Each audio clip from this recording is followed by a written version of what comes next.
Hello, this is Dr. Mike, and we are in week 5. So we're very well on our way toward the end of the course. And I want to just encourage you to look back over the volume of your work thus far. If you're missing something that you'd like to get in for the grade, please do that. Please make it up. I generally don't count things late unless they're extremely late, but I would like to help you as much as I can. I can't take discussion boards, but I can take anything else that you might be missing. When we think about problems in Western civilization, the issue this week is about martyrs and Christianity. And as we see the film Silence, you're going to be looking at that. We see how empire and modernity and some of these other issues come together to form a problem for Christian persecution. If we go back to the Roman times and take a lesson from their playbook, that same problem seems to permeate down through the ages of Christian history. Most world systems, empires, societies do not generally have a problem with you adding Christ or Christianity to your pantheon of gods. One among many is not a threat to anybody. But when you make exclusive claims that Jesus Christ is God, he's the Son of God, he's the only God, then you usually run afoul of the systems of the world, and mainly religious systems and political systems who seem to work together hand in hand, and you will generally have some persecution that comes out of that. I have had some experience with that. In 1990, I was a Bible smuggler. I smuggled Bibles into the Soviet Union. And inside the Soviet Union, there were two kinds of churches.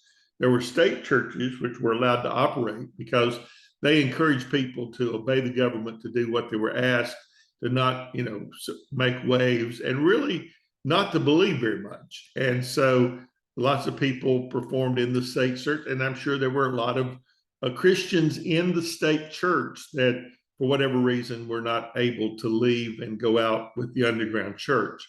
Most of my emphasis at that point in time was working with the underground churches, and so we would go and meet with them. I met one night in a barn with about 300 believers. It was 45 below zero, unseasonably warm for that temperature, for that climate. They thought they were having a heat wave. I was almost freezing to death. I did preach in some underground churches with interpreters. I'll never forget the one that I'm seeing on the platform, and my interpreter is a lady, a Seventh-day Adventist lady, and she's sitting there, and she said, "Oh my," she said, "I forgot that it was the Baptist custom that a woman should have a head covering." And so she left the platform, got a kerchief from one of the ladies, and came back and was my interpreter that night too. And we had an interesting, great meeting. So many persecuted Christians that were driven underground, as they were with the Romans. And of course, with the fall of Rome, things changed, but most believers were still under threat and scattered to the ends of the earth. That has happened all down through the ages. And so, it happened, as our text talks about, with the Japanese. And I wanted to just kind of deal with that a little bit to give you some ideas of the difference in religious belief between the East and the West. And I may have mentioned some of this before.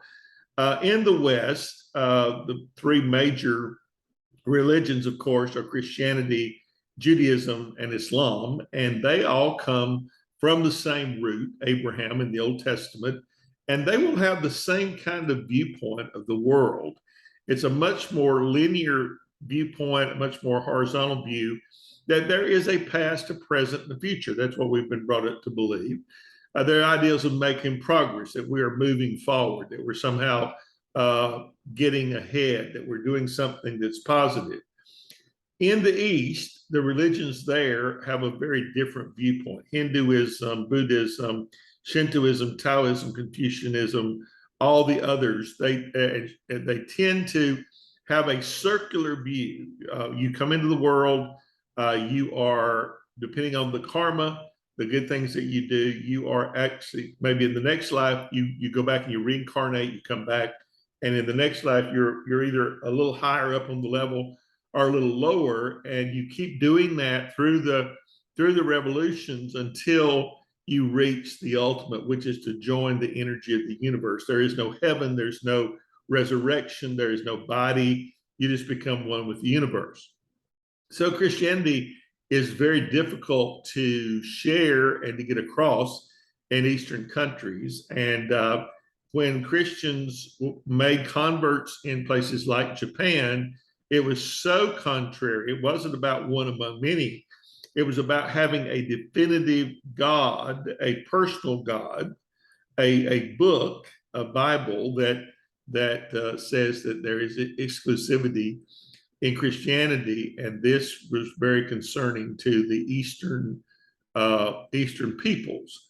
1949 in China, at the in the big revolution where China was overthrown by Mao Zedong and the country went communist, Christians were expelled, and national Christians were tortured and sent to re-education camps.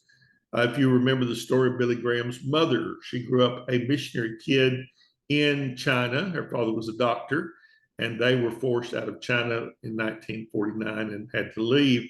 Communism, by definition, is atheistic. They don't believe in any God. So the proposal of a God would be detrimental. In Japan, they worship the emperor, and he is a living God. So much more like the Egyptians, except their ideas of the afterlife are quite different. So you see the idea of martyrdom is an interesting subject. One willing to die for their faith is quite interesting. In the book of Acts, in the New Testament, you find the 11 disciples that were left after Judas had sold the Lord and Jesus had been crucified. Those 11 men, who were Galileans, they were not full-blood Jews, literally believed the resurrection of Christ to the point that they were willing to give their lives for their faith. That says something to me when I think about the reality of Christianity. It's one thing to claim to believe something. It's another thing to believe it strongly enough that you're willing to die for it. And that's where we get the martyrs, those who are willing to die for their faith. I'm not sure if you've been exposed to it or not. There's a wonderful book called Fox's Book of Martyrs, which was written, I think, sometime around the 1600s, which tells the stories of martyrdom from the early church up until the present, where they wrote down many of these great accounts of people who died for their faith. There's one young lady named Perpetua who ended up dying, of course, and for her faith and her belief. These are real with reading, and I think they're really good for you to dwell upon. So these are one of the issues that we deal with in this section on problems in Western civilization, is the martyrdom of Christians. Even Native Americans, when we first landed here and converts were made among the Native Americans, they had to put them in what they call praying towns to keep their own people from killing them, because becoming a Christian was looked at as selling out your people and your religion and your gods, and that's very much the same. As you look through the materials this week, be sure that you pay close attention to the readings. You have a test this week, and it will be very helpful for you to, of course, prepare for that as we get moving toward the end of the course. As always, I am more than willing to help you. I'm here for that. Please call me, please email me, and let's end well. It's not so much how you start, but how you end up that is important. And we certainly want to end well as we get toward the end. Thank you so much. Bye-bye.